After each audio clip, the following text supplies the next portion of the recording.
Porque o que acontece é o seguinte, tenta o parto normal, 10, 15, acabei de receber um caso no gabinete, a mulher ficou 30 horas num parto normal. Quando a coisa já não tem mais jeito, quando começa é uma cirurgia complicada. Aí já entra na cesariana. Sim. Numa emergência que foi causada. Vale a pena.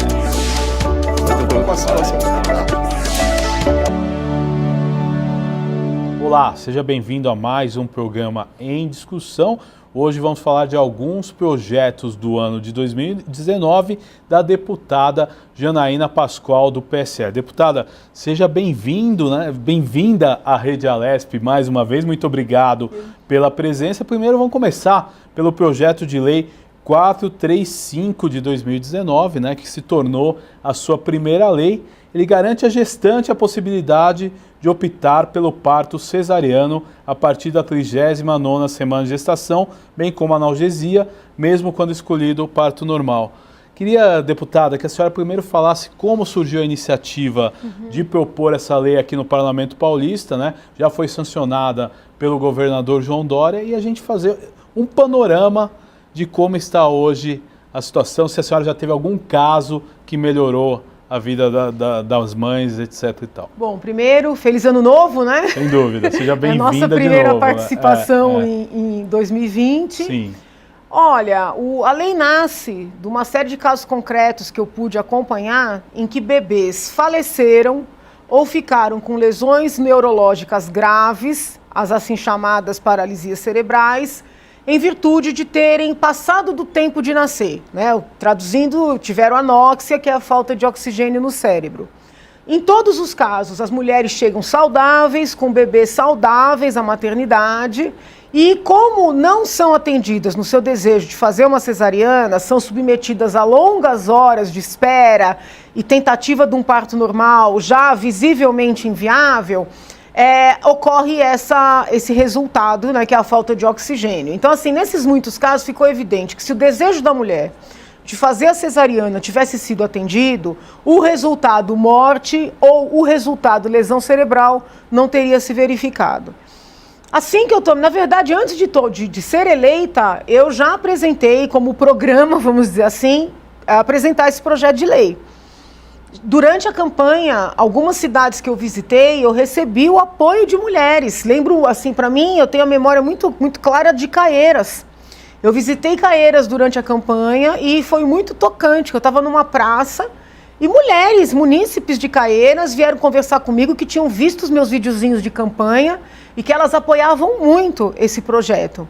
Então, assim, foi um projeto que contou com um apoio popular muito grande e com muita resistência das formadoras de opinião. Justamente aquelas que não dependem do SUS, aquelas que pregam o parto normal para os outros, vão fazer, né, nas maternidades mais, aparelhadas, estruturadas, e numa emergência elas podem dizer, olha, quero mudar daqui para frente. Não são aquelas que dependem de ônibus. Então a mulher que depende de ônibus para ir para a maternidade e ouve, olha, a senhora tem que aguardar aí, está com 41 semanas mais uma, e volta de ônibus e volta daqui um tempo, essas mulheres me apoiaram, os maridos dessas mulheres me apoiaram, os parentes que perderam mulheres nas circunstâncias, né, que eu tento evitar, também apoiaram. A primeira-dama do Estado, dona Bia Dória, foi uma grande parceira. Tenho certeza que o apoio dela foi determinante para a lei ser sancionada, porque não foi pequena a pressão que o governador sofreu. Aqui na casa eu tive um apoio forte dos homens, né? E um apoio de deputadas da área jurídica, sobretudo, que também acompanharam casos concretos de mortes desnecessárias. Hoje conversei pela manhã com a deputada estadual Mabel, do Paraná, que também conseguiu sancionar uma lei conferindo esse direito às mulheres. Estou em contato com outras deputadas estaduais. Quer dizer que a ideia é levar para o Brasil inteiro. Deputada Clarice, em Pernambuco, deputada Thalita, na Bahia.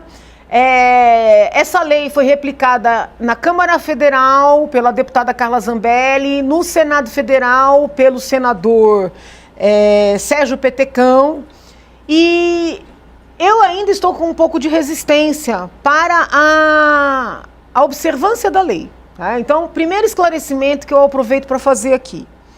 A lei é estadual. Então, tem alguns hospitais que dizem assim para a paciente: olha, essa lei é estadual, como eu sou um hospital municipal, não preciso cumprir. Olha, essa lei é estadual, como eu sou um hospital particular ou filantrópico, particular não é tanto problema, mas o filantrópico não preciso cumprir. Nananina. A lei estadual vale em São Paulo. Porque ele está no estado de São Paulo, então obviamente. Então, hospitais que estejam no estado de São Paulo têm sim que cumprir a lei. E a senhora tem que cumprir a lei. A senhora tem tido denúncias, por exemplo, de muitas denúncias. Já tem um conselheiro do CFM que entrou em contato comigo pedindo para passar o nome dos hospitais que estão submetendo as mulheres a essa tortura, né? Porque é uma condição, é uma questão de tortura. E o que eu estou fazendo? Estou fazendo uma lista das denúncias que eu estou recebendo. Estive com o secretário estadual da Saúde. A orientação que ele me deu nesse primeiro momento é passar todos os casos para a ouvidoria da Secretaria de Saúde. Estamos fazendo isso, tá? Passamos o caso, mas paralelamente a isso estou fazendo uma lista, porque se eu começar a receber denúncias repetidas do mesmo hospital, além de passar para a Secretaria, eu vou passar para o CFM, porque é muito grave, né? Nós perdemos um bebê entre o Natal e o Ano Novo em Ribeirão Preto, ao que tudo indica nessas circunstâncias. Então, assim, não tem sentido, né? Agora, deputada, eu acompanhei aqui, cobrindo as pautas pela Rede Alesp no ano passado, gerou muito debate aqui na casa, e eu via que a senhora conversava com todas as divergentes, né? E colocava a posição. Agora, a senhora acha que hoje ainda existe muita resistência e talvez até no pensamento de alguns profissionais da saúde em, de repente, tentar persuadir a mãe a optar pelo parto normal? Veja, o médico tem o direito, o dever de passar para a sua paciente todas as informações. Inclusive, há médicos que têm uma preferência pelo parto normal, pelo parto até natural, que é diferente do normal. Mas isso é um direito, dever do médico. Então, eu não estou entrando nesse mérito da persuasão, tá? Eu acho que é um direito, dever do médico falar: olha, senhora, eu entendo que esse caso, vi os seus exames, isso aí não... Agora, na medida em que essa mulher recebe as informações, tem 39 semanas completas, e os casos que eu estou recebendo denúncia não são só 39 não, são 40, 41 semanas completas, que não tem nenhuma dúvida de que essa criança está pronta para nascer. Depois de informada, a mulher diz: eu quero fazer a cesariana. Entendeu? Algumas têm até recomendação do médico que acompanhou o pré-natal, viu? Não são poucas. E ainda assim o médico diz: não, mas eu quero que faça parto normal. Peraí, aí passou do limite do poder-dever médico, entendeu? Aí entrou na seara do desrespeito à autonomia da paciente e da colocação da vida desse bebê e até dessa mulher em altíssimo risco. Entende? Eu seja nesse projeto, seja nos demais projetos, eu faço questão de conversar com todos os colegas, explicar os meus motivos para os colegas, contar os casos concretos que me moveram para os colegas, não importa o partido, porque eu entendo que todo projeto de lei que tramita aqui na casa e toda lei que venha a ser aprovada não é para cada um de nós, é para o povo. Entendeu? Sim, sim. Da mesma maneira que eu procuro me debruçar sobre os projetos dos colegas, independentemente de partido, olhando o mérito. Tanto é que eu já votei a favor, contra, projeto de partidos dos mais diversos espectros, já votei contra, a favor, projetos do governo. A gente tem que olhar o mérito e em que medida aquela lei, né, ou já vigente ou a futura lei, vai beneficiar a população. Deputada, por que o número maior de partos cesariana acontece na rede particular e não no SUS? Então, isso é um ponto. Nesse processo todo, eu participei de muitos debates.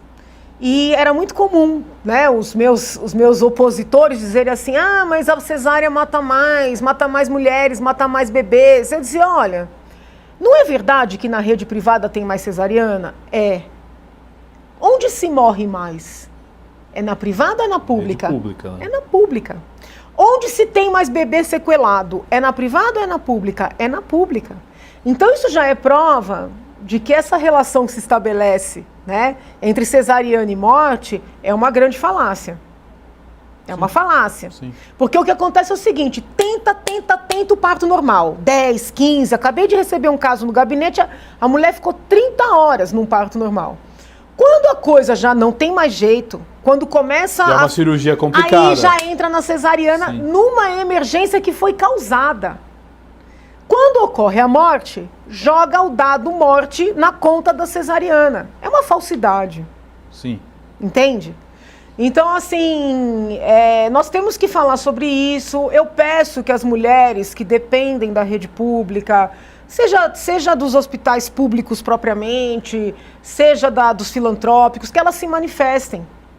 Elas se manifestem, porque se nós formos depender das formadoras de opinião, vai ser muito complicado fazer essa lei ser cumprida. Existem fatores ideológicos, mas também tem fatores econômicos. Porque o estabelecimento que faz uma cesariana ou um parto normal, ele recebe o mesmo valor dos governos, né? Entendi. A tabela SUS é igual. É igual. Mas é mais caro manter um anestesista, manter um centro cirúrgico. Então criaram uma argumentação, vamos dizer assim, ideológica, mas que esconde um interesse econômico grande. O que é mais caro? Ter um bom centro cirúrgico, um bom obstetra, uma boa também, que a gente usa no masculino por causa do português, mas uma mulher. Anestesista, um pediatra neonatal, ou você ter uma sala coletiva com 10 macas, 10 mulheres chorando e gritando por conta própria. Exato. Tem um fator econômico grave aí. Eu estou para visitar o setor na Secretaria da Saúde que faz os contratos com as OSs. Porque eu quero saber se existem cláusulas determinando que realizem parto normal para ganhar mais pelo parto normal. Eu vou visitar a Secretaria para apurar isso, porque a informação que eu tenho é essa. Porque as OSs estão se negando a fazer. Quer dizer, então, dentro da linha da minha pergunta, pode acontecer uma situação de realmente, praticamente, querer obrigar Sim, mas assim, usa o argumento ideológico ou fisiológico, mas tem uma questão econômica por trás. Sim, entendo. Entende? Entendo. Agora, deputada, é legal, o governador João Dória já sancionou essa lei, é legal a gente passar para o telespectador da Rede Alesp de forma didática, quem se sentir afetado, deve procurar primeiro, porque a senhora falou, tenho muita demanda no meu gabinete. Eu até devia ter trazido o telefone, mas a ouvidoria da Secretaria de Saúde. O telefone da ouvidoria da Secretaria da Saúde. Né? Sim. Isso aí foi a orientação que eu recebi do secretário. E eles estão tentando encaminhar caso a caso. Como a senhora vira referência, acho que muitas reclamações vão chegar no seu gabinete, né? Sim. E não é o canal certo, né? Então se puder falar direto na ouvidoria, ajuda bastante. É legal a senhora, como autora da lei, ter conhecimento dos dados, mas eu acho que uma coisa que é relevante, muitos colegas aqui na casa também têm recebido as reclamações. E eu sempre digo para o colega, mande você para a secretaria, oficie a secretaria, para que fique claro que não é uma questão pessoal, Janaína, entendeu? Essa lei é nossa, né? A lei é que saiu aqui da casa. Né? Sem dúvida, é importantíssimo. Agora, vamos abordar um outro projeto de lei, também foi bastante discutido na casa e já está aí nos seus trâmites, né, de aprovação. É o projeto de lei 1174 de 2019, que confere aos profissionais do sexo feminino a exclusividade nos cuidados íntimos com crianças na educação infantil e traz outras providências. Então, é um projeto da deputada Valéria Bolsonaro e a senhora... Isso, somos nós três. Eu, a Valéria... deputada Damares, não é isso? Não, a Damares, até onde eu sei, apoia. Depois que nós vamos falar. Somos a Valéria Bolsonaro e a Letícia Aguiar. A Letícia Aguiar, exatamente. E eu quero até dar um dado aqui, não é bem um dado, é uma informação. Agora, no recesso, eu tenho visitado algumas cidades. Mas é uma coisa incrível. Eu ponho o pé na cidade, vem alguém dizer, doutor, eu apoio aquele projeto da senhora que confere a mulheres, né, vamos dizer assim, a exclusividade de desempenhar essas funções. É incrível o apoio que esse projeto tem. A deputada Letícia Aguiar fez uma espécie de... Ela é mais jovem, é melhor do que eu nessas questões de internet. Ela fez uma consulta pública. E a reação do público foi assim, esmagadora a favor do projeto. Esse projeto, ele protege as crianças, dá tranquilidade para as famílias e também protege o profissional da educação infantil do sexo masculino. Porque na medida em que a mãe e o pai entregam a criança com insegurança, porque quem vai dar banho é um tio, quem vai acompanhar no banheiro é o tio, qualquer relato da criança pode suscitar uma dúvida na cabeça dessa família. Suscita a dúvida criando insegurança para esses pais trabalharem, né? Mas também pode ensejar uma denúncia injusta. Sim. Então, assim, esses profissionais estão mais protegidos com a aprovação desse projeto. Porque quando existe uma denúncia, o profissional ele fica vulnerável, né? Entendeu? Independente então, assim, de... poxa vida, por outro lado, a gente diminuindo riscos, as crianças também ficam mais protegidas, né? A gente não está dando margem, não está criando risco para nenhum tipo de abuso. Ah, Janaína, isso é preconceito, porque também tem mulher abusadora. Tem, mas é em menor número. Os estudos acadêmicos mostram, é em menor número. Nós podemos diminuir esse risco para as crianças, para as famílias e para os profissionais. Eu recebi mensagens de mães, em regra mães de estratos sociais mais vulneráveis, mulheres que trabalham como funcionárias domésticas, por exemplo, querendo largar seus trabalhos, precisando trabalhar, querendo largar, porque não se sentem seguras em deixar o filhinho, a filhinha, na escolinha para um tio dar banho. E aí tem toda uma questão de igualdade social também, né? Porque quem tem dinheiro para pagar uma escola particular vai exigir que sejam só mulheres dando banho nos seus bebês. Quem depende da creche pública tem que ficar calado? Sim, é uma questão Olha, complicada. eu vou lhe dizer, se houvesse bom senso, nem precisaria dessa lei.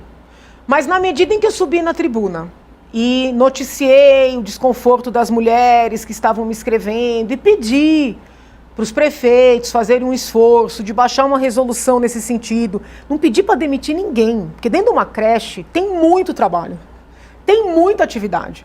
Eu falei, é só redistribuir as funções. Teve um prefeito que me ligou, dizendo que eu tinha causado um problemão para ele e que eu estava levantando uma bandeira inconstitucional, porque eu estava fazendo diferença entre homens e mulheres. Eu falei, as diferenças existem. Né? As diferenças existem. E entre ser politicamente correta e proteger as crianças, eu prefiro proteger as crianças. Houve um episódio muito significativo para mim, nem sei se já contei isso publicamente, que foi um policial aposentado que prestou concurso para educação infantil. Ele me escreveu dizendo, doutora, a senhora tem razão nesse projeto. Eu me neguei a dar banho nas meninas. A minha diretora disse que se eu não desse banho, ela ia abrir uma sindicância contra mim. Para eu não sofrer uma sindicância, que sempre fui um profissional sem nenhuma mácula, eu pedi exoneração. Eu me neguei e achei errado. Ele falou, sou pai de menina, não gostaria que um homem desse banho na minha filha. Eu me neguei e fui punido por isso. Então eu agradeço, era um profissional da educação infantil. Muito interessante. Então, assim, houve muito apoio a esse projeto. Eu estou convencida da importância dele, né? E muita gente pediu, até colegas assim, daqui, né? Não vou ficar dando nome. Claro. Ah, tá pegando mal, porque faz diferença de homem com mulher. Eu falei, amigão, vamos brigar no plenário, sem briga pessoal. Claro, discussão porque de ideias. eu não abro mão desse projeto. Claro. Eu não abro mão. Nem as minhas colegas também. Legal, deputada. Vamos acompanhar o andamento desse projeto. Agora, outros projetos na área tem a questão de venda de bebidas alcoólicas, né, em festas. Né? Sim. Vamos explicar um pouquinho como esse projeto de lei funciona, qual que foi sua ideia e sua iniciativa? Eu sou professora, agora estou afastada por uma exigência constitucional, né? Como a Assembleia cuida das contas da USP, eu sou professora na USP, existe uma exigência de um afastamento não remunerado, então eu estou afastada. Mas eu tenho 20 anos de docência, né? Deu 20 anos já? Meu Deus, acho que já deu. Mas eu arredondando. Tem uma história, eu tenho... né? Não, comecei com 23, eu tenho 45, é isso aí mesmo. Eu tenho 20 anos de docência e identifiquei nessa experiência situações que eu penso que são inadmissíveis, né, num ambiente escolar. As indústrias doam bebida para os centros acadêmicos e para as atléticas. Aí esses centros acadêmicos e atléticas fazem festas, que são essas tais festas open bar, cobram uma taxinha de entrada e o cidadão ou a cidadã bebe até cair. Acontece Muitas de vezes tudo. chega ao coma alcoólico. Acontece de tudo. Tem a questão do trânsito, né? Porque às vezes tá dirigindo. Tem a questão da saúde em si, porque o excesso de álcool, né, pode dar até um coma alcoólico, dependendo. Essas festas, para economizar, eles não distribuem água, então aumenta a concentração, né? Do álcool. Existem estudos, até eu trouxe a professora Zilá. Sim, conversamos, Vandermeer, aqui ela mostrou que existem estudos acadêmicos mostrando que o excesso de álcool acaba abrindo portas para também, né, outras drogas. Existem casos de estupro, onde a vítima, homem e mulher, viu? Não é só mulher que é estuprada, não. Só vai saber que sofreu essa agressão no dia seguinte, porque não tem nem consciência do que está acontecendo. Fora aqueles casos da pessoa, por estar muito embriagada, perder os freios e praticar um crime. E a nossa legislação não isenta de culpa, né? Quando a embriaguez é, vamos dizer assim, voluntária. O ambiente escolar é para estudar, é para desenvolver projetos culturais, projetos esportivos. Então não tem sentido, nós sabemos que isso ocorre e não fazermos nada a respeito, né? Eu entendo que a autonomia universitária, ela é uma autonomia para que os lentes, né, para que os docentes decidam o que ensinar, como ensinar.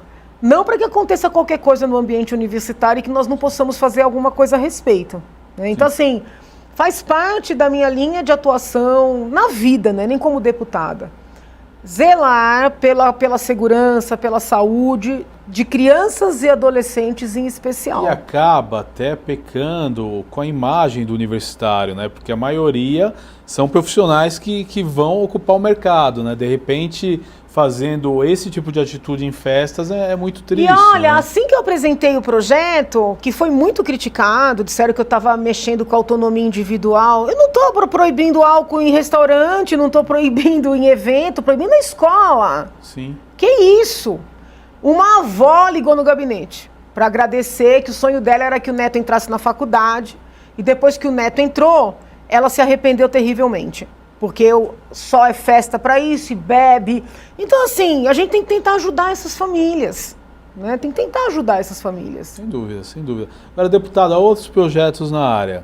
Um bem polêmico foi a emenda, né, que a senhora fez no projeto... Da deputada Érica. Da deputada Érica Malunguinho, né? Conta um pouquinho desse projeto. Então, sabe que eu tive até um revés aí, nesse período de férias, porque eu apresentei a emenda no projeto da deputada. O projeto da deputada chama Transcidadania. Ela prevê uma série de direitos para a comunidade transexual, muitos na área de saúde. Eu peguei um dos dispositivos, se eu não me lembro, se eu não estou enganado, o artigo 5º, e pus uma emenda proibindo tratamentos hormonais em menores de 18 anos e a cirurgia de redesignação sexual para menores de 21 anos. Isso estava de acordo com a normativa federal, a normativa ética, muito embora alguns núcleos, né, no Brasil já não seguissem essa normativa. Houve um revés aí entre o final do ano e o início do ano, porque o Conselho Federal de Medicina baixou uma resolução permitindo explicitamente o tratamento hormonal antes dos 18 anos, regulamentando a aplicação de bloqueadores para crianças, para jovens, eu posso te explicar na sequência, e baixando a idade para fazer a cirurgia de 21 para 18 anos. Gente, isso é uma irresponsabilidade sem tamanho. Uhum. A legislação anterior previa 2 anos de preparação, acompanhamento psicológico, social, psiquiátrico, para esse ser humano se preparar para essa mudança radical na sua vida. Eles diminuíram esse tempo para 1 ano. Coisa. Então, o Conselho Federal de Medicina do Brasil vai na contramão do que o mundo está dizendo. Porque são muitos pesquisadores no mundo inteiro apontando que o número de pessoas arrependidas cresce a cada momento, né? Que é impossível você reverter esse processo, que é necessário... Veja, que é muito importante ser bem claro aqui, eu não estou demonizando a cirurgia, claro, nem o tratamento. Estou dizendo que são tratamentos radicais, que precisam de um acompanhamento muito responsável, para que esse ser humano esteja em condições de segurar as consequências da sua decisão. Sim. Né? E estou dizendo de maneira radical que uma pessoa menor de 18 anos não tem condição de ser submetida a isso, né? Nem deve. As pesquisas mostram que mulheres na fase da menopausa, que são mulheres na casa dos 50, entre 50 e 60 anos, ou seja, corpos adultos, Sim. ao receberem reposição hormonal, tem elevado o risco de desenvolverem cânceres, sobretudo no seio, mas também outros tipos de câncer. Eu pergunto, por que os hormônios estimulam câncer em corpos adultos e são considerados saudáveis para você fornecer para jovens de 12, 13, 14, 15, 16 anos? No caso dos bloqueadores de puberdade, que não deixam de ser hormônios, eles já estão ministrando para crianças de 8 anos, para evitar, por exemplo, nas meninas, menstruação. Então, eu estou querendo fazer esse debate, do seu ponto de vista clínico. Não é um debate religioso, não é um debate ideológico de esquerda, de direita. É um debate, do seu ponto de vista clínico, e está muito difícil. Porque hoje em dia, quando você quer discutir, você é chamado de homofóbico, você é chamado de transfóbico. E não é nada disso que eu estou falando, entendeu? São médicos dos Estados Unidos, da Inglaterra, da Austrália, que estão se levantando contra essas práticas. E nós, no lugar de restringirmos esses tratamentos, nós, com essa resolução, né, irresponsável, com essa resolução, nós abrimos mais portas para facilitar esses tais tratamentos. Eu nem chamo isso de tratamento. Eu nem chamo de tratamento. Né?